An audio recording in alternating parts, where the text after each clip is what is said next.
एक लड़का शादी करके अपनी दुल्हन को अपने घर पे लाता है और दिन बीत जाता है और रात के जब टाइम आता है और लड़का जब रूम में जाता है तो दुल्हन को देखता है कि दुल्हन बेड पे बैठी हुई है और दुल्हन से बोलता है कि तुम कैसी हो, यहाँ पे तुम्हें कोई दिक्कत तो नहीं है। तब दुल्हन रोती हुई बोलती है कि ये सब मत पूछो, आपको जो करना है, जो चीज़ जो भी मन में है वो आप करो और मेरी कल लाश मेरे घर पे भिजवा देना। लड़का भी अचंभा में पड़ जाता है कि ये क्या बोल रही है, तो बोलता है ऐसा क्यों बोल रही हो। तो बोलती है कि नहीं, आज मैं जिंदा हूँ, कल मैं जिंदा नहीं रहूँगी, बस आप एक गुजारिश करना, मैं मर जाऊँ तो मेरी लाश मेरे घर वालों के पास मेरे घर पे भिजवा देना। तो ये कहानी चलिए हम लोग आपको शुरू करते हैं और बताते हैं, एक सच्ची घटना कहानी है। तो बस आप लोग से एक रिक्वेस्ट करते हैं कि अगर आप वीडियो देखते हैं तो लाइक कर दीजिए और इस चैनल को सब्सक्राइब कर दीजिए, जिससे हमें भी मोटिवेशन मिलता है और हमको भी हौसला मिलता है। तो चलिए कहानी को शुरू करते हैं हम। तो नमस्ते, आदाब, सत श्री अकाल। कहानी है उत्तर प्रदेश की, जहाँ पे 4 लड़कियाँ हमेशा अपने गांव से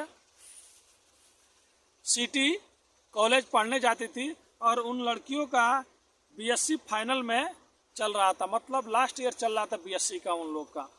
चारों लोग एक ही गांव की लड़की थी और उसमें एक लड़की थी जिसका नाम सीमा था। और चारों लड़कियां जब साइकिल से ही स्कूल जाया करती थी और बीच में उनके गांव से और कॉलेज के बीच में ही एक बहुत बड़ा नदी पड़ता था और नदी के ऊपर एक पुल बना हुआ था। जब भी ये सब लड़कियां जाती थी तो पुल पे ज़रूर 2 मिनट 5 मिनट रुकती और वहाँ से वहाँ का नज़ारा देखती, क्योंकि वहाँ पे हर कोई जाके रोज़ रुकता था और सेल्फी लेता था और वहाँ का नज़ारा देखता था। ऐसा कोई भी नहीं हो जो उस पुल पे रुकता नहीं हो। और वहीं पे कुछ साइड में कुछ मछुआरे, कुछ मछली मारने वाले लड़के लोग हमेशा मछली पकड़ते थे और मछली फंसाते थे कांटा से। एक दिन ऐसा आया कि जब 4 लड़कियां, ये लोग हमेशा कॉलेज जाती थी आती थी, तो जा रही हैं तो देख रही हैं कि उस टाइम उस पर ज़्यादा आदमी नहीं है, बस एक ही लड़का, नया कोई लड़का वहाँ पे आया था मछली पकड़ने। ये लड़कियां तो हमेशा देखती थी कि आदमी, लड़के लोग मछली पकड़ रहे हैं, लेकिन वो जो लड़का आया था वो थोड़ा खूबसूरत था, थोड़ा हैंडसम था और बॉडी बिल्डर भी था। लड़की लोग जब देखी कि कोई भी मछुआरा, मतलब मछली पकड़ने वाला आज नहीं है और ये लड़का तो नया दिख रहा है, तो लड़की लोग बोली कि भैया आप कौन है। तो बोला कि मैं बाजू वाला गांव से हूँ और मैं मछली पकड़ता हूँ। और वो लोग बोले कि और चाचा लोग नहीं आए। वो लड़का बोलता है कि नहीं, कभी कभी कोई आता है, कभी कभी नहीं आता है। फिर वो लड़कियाँ लोग वहाँ से चली जाती हैं। ऐसे ही रोज़ आने जाने में उस लड़के को लोग देखती हैं और लड़का भी उन लोग को देखता है, थोड़ा बातचीत होने लगता है। फिर एक दिन ये होता है कि लड़कियां वहाँ उधर से आती हैं और बोलती हैं कि हमको भी मछली पकड़ना, थोड़ा आप सिखाइए, आप कैसे मछली पकड़ते हैं। क्योंकि उस लड़के में एक हुनर था। बाद में और भी आदमी मछली पकड़ने आते थे, सबसे ज़्यादा वही लड़का मछली पकड़ता था कांटा से। फिर लड़कियां लोग जब जाके उसको बोली कि हमको भी मछली पकड़ना सिखाइए, बताइए, तो लड़का बोला तुम लोग थोड़ा टाइम रुको, 5 मिनट बाद उसके एक कांटे में एक मछली पड़ जाती है, मतलब फंस जाती है। एक मछली जब फंस जाती है तो लड़का बोलता है, उस लड़की में से जो बोलती है कि मेरे को बताइए, उसका नाम सीमा रहता है, कि मैं निकालूंगी। लड़का बोलता है हाँ खींचो। मछली तो फंसी रहती है लेकिन उसमें कचरा वचड़ा में फंस गया रहता है, थोड़ा टाइट रहता है। फिर लड़का भी थोड़ा हेल्प करता है, मछली आती है। ये लड़की बहुत खुश होती है कि मैंने मछली पकड़ लिया। फिर लड़की वहाँ से कुछ टाइम बाद वो लोग चले जाते हैं। अब लड़का भी डेली जब बात करता है, लड़की भी डेली बात करती है। फिर ऐसे ही रोज का हो गया, डेली आना जाना, मछली पकड़ना, साथ में बात करना। ऐसे होते होते एक दिन लड़की फिर से आई तो देख रही है कि लड़का एकदम सुबह आ गया है। फिर लड़की बोलती है कि क्या हुआ, आज तुम पहले चले आए, तुम्हारे साथ में कोई नहीं है। तो बोलता है कि नहीं, बस वैसे आ गया। घर में माँ को डॉक्टर ने बोला है मछली खिलाने के लिए, माँ का तबीयत खराब रहता है, इसके लिए मैं इधर मछली पकड़ने के लिए आ जाता हूँ। घर में भी बैठा रहूँ तो कोई काम नहीं है और वैसे भी हम लोग मल्लाह हैं तो मछली पकड़ना हमारा काम भी है, इसके लिए आके थोड़ा बहुत टाइम पास कर लेता हूँ। लड़की बोलती है कि ठीक है, मैं अभी तो जा रही हूँ, उधर से आऊँगी तो मछली पकड़ना सिखाना। लड़का तो उन्हीं लोगों के लिए उतना पहले सुबह सुबह आगे रहता है, लड़के के दिमाग में कुछ और चल रहा होता है। फिर उधर से जब वो लोग आती हैं तो लड़का मछली ऑलरेडी फंसा रहता है, उसको बाहर नहीं निकालता है और लड़की लोग से बोलता है कि अभी सब में मछली फंसा है, तुम लोग मछली निकालो। वो लोग मछली निकालती हैं, बहुत खुश होती हैं। फिर बाद में लड़का बोलता है कि और बताओ कि तुम लोग क्या मतलब क्या पढ़ती हो। फिर लड़की भी बोलती है हम लोग बीएससी फाइनल में हैं। फिर वो लोग जाने लगती हैं। फिर लड़का बोलता है कि ये मछली तुम लोग अपने घर पे लेके चली जाओ, घर पे बना के खाना, तुम्हारे लिए मैं पूरा दिन मछली मारा हूँ। लड़की लोग बोलती है इतना मेहरबानी क्यों। बोलता है हम लोग दोस्त हैं, मछली लेके जाओ। फिर लड़की लोग बोलती है नहीं, घर वाले गुस्सा करेंगे, मछली किधर से ला रही हो, तुम लोग पढ़ाई करने जा रही हो या मछली पकड़ने जा रही हो। फिर उसी में से एक लड़की बोलती है खिलाना ही है तो भून के मछली खिला दो जब हम लोग वापस उधर से आते हैं। लड़का बोलता है अच्छा ही बात है, मैं कल से भून कर रखूँगा। फिर ये लोग इधर से चले जाते हैं। फिर दोबारा मतलब दूसरा दिन आता है। जब दूसरा दिन आता है फिर से लड़की लोग उधर से आता है, मछली पकड़ रहा होता है। वो लोग बोलते हैं हम लोग उधर से आएंगे तो बात करेंगे। लड़का बोलता है ठीक है। जब उधर से ये लोग आते हैं तो देखते हैं कि लड़का मछली भून के रखा है और बोल रहा है सबको तुम लोग खा लो। फिर लड़की लोग बोलता है कि अरे मैंने तो मजाक किया था। तो लड़का बोला नहीं नहीं मछली खा लो, सबको मछली खिलाता है। और फिर से लड़की लोग बोलता है हम लोग घर पे जा रहे हैं। डेली का मतलब इन लोग का रूटीन हो जाता है। फिर लड़का उन लोग से नंबर भी ले लेता है और उसमें जो लड़की में सीमा रहती है इस लड़के से भी बात करना चालू कर देती है। फिर इन लोगों का दोस्ती कब प्यार में बदल जाता है मालूम नहीं, लेकिन कोई एक दूसरे को नहीं बोलता है। फिर एक दिन लड़की जब आती है पढ़ के उधर से तो लड़के को बोलती है कि समोसे खाओगे। तो लड़का बोलता है हाँ खाएंगे, लाई हो। तो लड़की अपने बैग से समोसा निकालती है और लड़के को समोसा खिलाती है। तो लड़का बोलता है कि अब दोबारा समोसा नहीं लाना, क्योंकि तुम लोग के पास बस पैसे उतने मिलते होंगे जितने खाने के लिए, कोई देख लेगा तो क्या सोचेगा।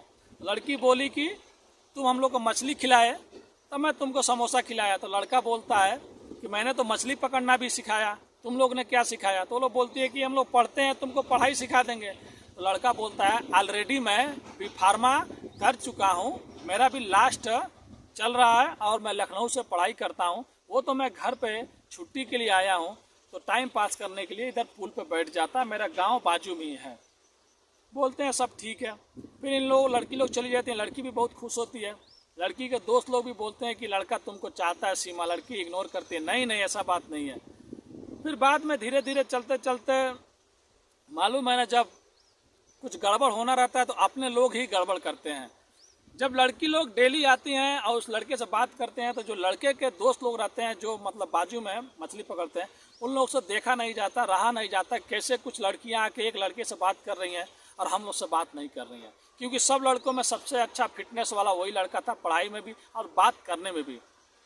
फिर कोई उस लड़की के गांव में पता किया और उन लोग से बोल दिया कि तुम्हारे गांव की लड़कियां आती हैं, यहाँ पे एक लड़का है, डेली छेड़ता है, बात करता है। अब होना क्या था, उस लड़की के भाई सीमा के और उसके गांव वाले 2-4 लोग आते हैं, 2-4 फाइटिंग मारते हैं और बोलते हैं कि बहुत नशा चढ़ा है इश्क का। हाँ, दोबारा कुछ भी अगर तू हमारे गांव के लड़कियों लोग से बात किया, कुछ भी किया तो अच्छा नहीं होगा, इसी नदी में फेंक देंगे। और उस लड़के का नाम रहता है रंजीत निषाद। फिर लड़का बोलता है ठीक है, 4-5 दिन नहीं आता है। 4-5 दिन बाद फिर से वो लोग लड़की लोग जाता है, लड़का फिर मछली पकड़ता है। फिर ये लोग बात करते रहता है। बात करते हुए फिर लड़की के घर वालों को, गांव वाले को पता चल जाता है, क्योंकि लड़के के दोस्त लोग ही वो खबर देते थे गांव के जो लोग थे जो जलते थे। एक दिन ऐसा हुआ कि दोनों पुल से घेर लिए, लड़के को मारने लगे। लड़का अपनी जान बचाने के लिए नदी में कूद जाता है और नदी में कूद जाने के बाद कैसे भी बचता है। फिर उसके सहेलियों लोग से बात करके उस लड़की से मिलता है और मिलने के बाद ये लोग कहीं साइड में जाके मंदिर में शादी कर लेते हैं। लड़की लोग रहता है, इसके दोस्त लोग कुछ रहते हैं। लेकिन ये बात घर वालों को पता चल जाता है लड़की को। वो लोग पुलिस लेके आते हैं और लड़के को झूठी केस में छेड़खानी के और उल्टा पुल्टा केस लगा के जेल में डलवा देते हैं। इधर जेल में डलवाने के बाद होना क्या था, फिर लोग सोचते हैं कि अपने लड़की का जल्दी जल्दी शादी कर देना, तो फिर जेल से आएगा, फिर बहुत बड़ी हंगामा होगा। फिर लड़का ढूंढा जाता है, लड़का मिलता है लखनऊ में, जिसका नाम रहता है पंकज। पंकज बहुत अच्छा रहता है, पढ़ा लिखा रहता है और अच्छे घर से ताल्लुक़ रखता है। फिर इन लोगों का शादी हो जाता है और वही शादी होने के बाद जब सीमा पंकज के घर पहली बार जाती है, जब रात होता है, तो यही सब वाक़या पंकज को बोलती है कि तुम जो करना है आपको कर लो, आज की रात मैं यहाँ पे ठीक हूँ, जिंदा हूँ, कल सुबह मैं जिंदा नहीं रहूँगी, मेरी लाश मेरे घर पे भिजवा देना। पंकज बहुत समझाता है कि जो हो गया सब भूल जाओ, तुम हम लोग के साथ में रहो, तुमको किसी चीज़ का प्रॉब्लम नहीं होने देंगे। लड़की बोलती है नहीं, मैं कैसे भी मरूंगी, तुम कब तक मेरे साथ में रहोगे, कभी तो मेरे को अकेला छोड़ोगे, मैं रहूंगी तो उसके साथ में, नहीं तो ये दुनिया में नहीं रहूंगी। मैंने अपने माता पिता का मान रखा, शादी कर लिया, लेकिन अब मुझे उसके लिए मरना है, क्योंकि वो किधर है कहाँ है मालूम नहीं, मैं उससे बेवफाई नहीं कर सकती। फिर लड़का पंकज जो रहता है बहुत अच्छा रहता है, अच्छा से समझाता है और बोलता है कि देखो पूरे समाज के सामने हम लोग की शादी हुई है, अगर तुम चली गई तो किसी का इज्जत नहीं बचेगा, अगर तुम्हें कुछ हो गया तो मैं कभी अपने आप को माफ़ नहीं कर पाऊंगा। तुम ये चीज़ करो, तुम कुछ दिन टाइम दो, फिर तुम्हें सब चीज़ सही हो जाएगा, सब चीज़ अच्छा लगने लगेगा, तुम भूलने की कोशिश करो। लड़की बोलती है नहीं, कुछ भी हो जाए मैं नहीं भूलूंगी, मैं ऐसे ही रहूँगी। फिर लड़का बोलता है ठीक है, तुमने ठान लिया है कि मरना है, तो लड़की बोलती है हाँ ठान लिया हूँ, मैं उसके बगैर नहीं रह सकती, बस मैं सुबह का इंतज़ार कर रही हूँ। फिर ऐसे करते करते सुबह हो जाता है। पंकज बहुत समझाता है, लड़की नहीं समझती है। फिर पंकज बोलता है ठीक है, मैं बाहर जा रहा हूँ, 5 मिनट में आता हूँ, तुम कुछ करना नहीं, उसके बाद तुम जो करना है कर लो, लेकिन मेरा एक बात मानना। लड़की बोलती है ठीक है। पंकज जाता है, कुछ मिनट बाद उधर से आता है तो उसके पीछे एक और शख्स आता है, एक और लड़का दाखिल होता है रूम में। लड़की देखती है तो और तेज तेज से रोने लगती है, क्योंकि वो लड़का कोई और नहीं, रंजीत निषाद रहता है, जिसे लड़की प्यार करती थी, जिसके लिए लड़की मरना चाहती थी। अब होना क्या था, लड़की को भी नहीं समझ में आ रहा है कि रंजीत यहाँ पे कैसे आ गया, और पंकज भी थोड़ा थोड़ा हंस रहा है और रंजीत भी रो रहा है। फिर पंकज बोलता है अरे रंजीत समझाओ इसको, मरने की बात बोल रही है, क्या क्या बोल रही है, मैं पूरी रात समझाते रहा हूँ लेकिन समझी नहीं है। फिर सीमा बोलती है कि आखिर में माजरा क्या है, कैसे आप लोग कैसे जानते हैं, कैसे रंजीत यहाँ पे आया। तब पंकज बोलता है कि शादी से एक दिन पहले रंजीत मेरे घर पे आया था। तब रंजीत बोलता है कि मेरे को जब पता चला कि तुम्हारी शादी होने वाली है, तो मैं अपने दोस्तों लोग से, अपने रिलेशन में सबसे बोला कि मेरा बेल करवाओ। तुम्हारे शादी से एक दिन पहले मेरा बेल हुआ, मैं फिर देखा कार्ड पे तुम्हारे जहाँ पे शादी होने वाले वहाँ का एड्रेस है, मैं कार बुक किया, गाँव में आ गया। गाँव में आया, घर में आया तो देखा ये मेरा दोस्त का घर है। ये जो तुम्हारे सामने पंकज खड़ा है ये कोई और नहीं, मेरा क्लासमेट है, और हम लोग बहुत अच्छे दोस्त हैं, और हमारे कुछ दोस्त घर में भी हैं जो स्कूल में हम लोग साथ में कॉलेज में पढ़ते थे। फिर लड़की थोड़ा खुश होती है, थोड़ा उसके जी में जान आता है। वो सोचती है कि पहले कोई मतलब और मसला होगा, कुछ चाल होगा। फिर बाद में वो पंकज बोलता है कि जब रंजीत यहाँ घर पे आया तो हम लोग को एक लेटर दिया, लेटर में ये लिखा था कि मैं शादी तो कर लूँगी कहीं भी अपने घर वालों की बात मान के, लेकिन शादी के कुछ दिन बाद मैं अपनी जान दे दूँगी, मैं तुम्हारे बिना नहीं रह सकती। जब लेटर रंजीत हम लोग को दिया तो मैं अपने पापा को बुलाया, जो मेरे पापा हैं वो रंजीत को भी जानते हैं, क्योंकि स्कूल में टॉपर था, अच्छा था, हम लोग स्कूल आते जाते थे, और मैं लखनऊ का रहने वाला हूँ। उसका पापा भी बहुत अच्छे रहते हैं, इन दोनों का सम्मान करते हैं। बोलते हैं कि जब मैं उस टाइम आया तब रंजीत को समझाया कि शादी तो कल होने वाली है, तुम लोग अगर लड़की के घर पे जाओगे तो फिर से पुलिस केस होगा, फिर पुलिस आएगी, तुमको लेके चले जाएगी, फिर बात का बड़ंगत होगा।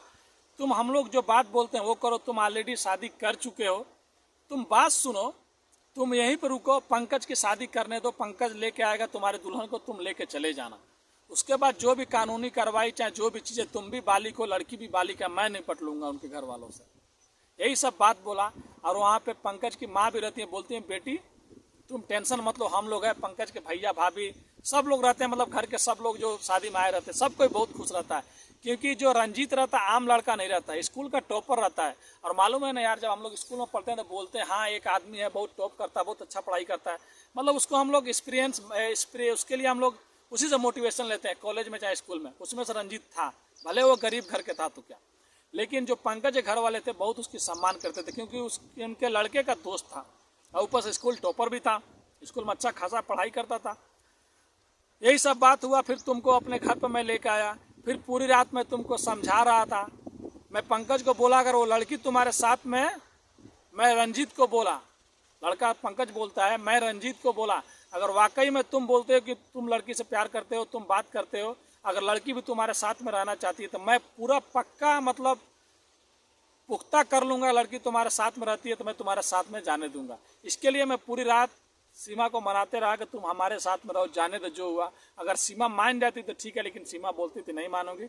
इससे ये बात साबित होता है कि वो भी तुमसे प्यार करती है। मेरा क्या है यार, फिर शादी हो जाएगा। फिर पूजा, फिर जो सीमा रहती है आके पंकज के पैरों में गिर कर रोने लगती है, बोलती है कि आप किसी देवता से कम नहीं। रंजीत भी इतना पढ़ा लिखा रहता, आके गले लगाता है, वो भी रोने लगता है, बोलता है यार दुनिया में हर एक चीज़ का मैं मतलब मोल उतार दूंगा, लेकिन जो तुमने ये किया है ना अपने लिए, ये मैं कभी नहीं भूल सकता। तुम्हारे बलिदान को, तुम्हारे प्यार को, तुम्हारा एहसान ज़िंदगी भर याद रखूंगा। तब पंकज के जो पापा रहते हैं, फादर रहते हैं, वो बहुत बड़े वकील रहते हैं पहले के, अभी भी रहते हैं प्रेजेंट टाइम। वो बोलते हैं बेटा तुम लोग यहाँ से चले जाओ, पैसे भी देते हैं, और जो भी होगा मैं लड़की घर पे बात करूँगा, सब चीज़ सही कर दूंगा। अगर कुछ कानूनी कार्रवाई करना भी पड़े तो मैं करूँगा, मैं तुम्हारा केस लड़ूंगा, देखूंगा कौन जीत रहा है, क्योंकि तुम लोग बालिग हो, कुछ भी नहीं हो सकता है। लेकिन सबसे पहले अपने फैमिली का ध्यान रखना, अपने फैमिली की इज्जत करना ही हमारा सबसे पहला धर्म है। तुम लोगों ने जो भी किया, हम लोगों ने जो भी किया अभी तक सही है। अब मैं तुम्हारे घर पे बात करूँगा लड़की से, और लड़की को आशीर्वाद देते हैं। फिर जब वो लोग वहाँ से जा रहे होते हैं तो पंकज भी रोते रहता है, क्योंकि पंकज भी उस लड़की को चाहते रहता है। क्योंकि जब पंकज के पास उस लड़की का फोटो आता है तो लड़की बहुत खूबसूरत रहती है। पंकज भी देखता है तो सोचता है यार इसी लड़की से शादी होगा। लेकिन इधर रंजीत भी पहले का बोला रहता है कि मेरी भी एक मतलब दोस्त है, मैं जिससे बात करता हूँ, जिससे प्यार करता हूँ। फिर बाद में जब रंजीत आके बताता है शादी से एक दिन पहले, इसका बेचारे का दिल टूट जाता है। इसके बाद फिर वो लोग जब जाने लगते हैं तो फिर लड़की पंकज के पास दौड़ के आती है और बोलती है कि आप थोड़ा भी टेंशन मत लो, मैं अपने से अच्छी खूबसूरत लड़की से आपकी शादी कराऊंगी। तब पंकज अपने दोस्त को बोलता है देख लो रंजीत, देख लो जैसी सीमा है, सीमा से अच्छी नहीं चाहिए, सीमा जैसी ही कोई मिले तो आप लोग मेरी शादी कराना, मैं उसी लड़की से शादी करूँगा। अब तुम लोग जहाँ रहो खुश रहो। फिर वो लोग वहाँ से चले जाते हैं। अब पंकज के पापा जो रहते हैं उस लड़की के घर पर बात करते हैं, सब बात बताते हैं। थोड़ा बहुत बार बात बिगड़ जाता है, कोई जब बड़ा बात नहीं करता है तो। रंजीत के भी केस में यही हुआ, क्योंकि उसके घर से कोई अगर बड़ा जाकर सामने से बात करता तो शायद बात बन जाती है। लेकिन पंकज के पापा बात करते हैं, सब बात सही हो जाता है, और फिर बाद में सब चीज़ सही हो जाता है। तो आज की कहानी यही थी हमारी दोस्त, जो सच्ची घटना है उत्तर प्रदेश की। तो कहानी आपको कैसी लगी कमेंट करके बताइए, और लाइक कीजिए, और हमारे चैनल को सब्सक्राइब कीजिए। आप एक सब्सक्राइब, एक लाइक करते हैं तो हमको भी मोटिवेशन मिलता है, हमको भी हौसला मिलता है और नई नई कहानियों और नई नई वीडियो बनाने के लिए। तो प्लीज़ आप लोग से रिक्वेस्ट है, ऐसी ही कहानियाँ देखने के लिए हमारे चैनल को सब्सक्राइब कीजिए। और देखिए अभी शाम का टाइम होने वाला है, 6 बजने वाला है, दिन डूबने वाला है। मैं जॉब करके आया, फिर स्नानम भी नहीं किया, जल्दी जल्दी चेहरा को धोया और इधर वीडियो बनाने आ गया। क्योंकि ज़िंदगी में मेरे भाई कुछ पाने के लिए बहुत से चीज़ खोना पड़ता है और बहुत से चीज़ करना पड़ता है। तो बस अलविदा लेते हैं, मिलते हैं नेक्स्ट वीडियो में कुछ अनोखी कहानियों के साथ। अभी के लिए धन्यवाद।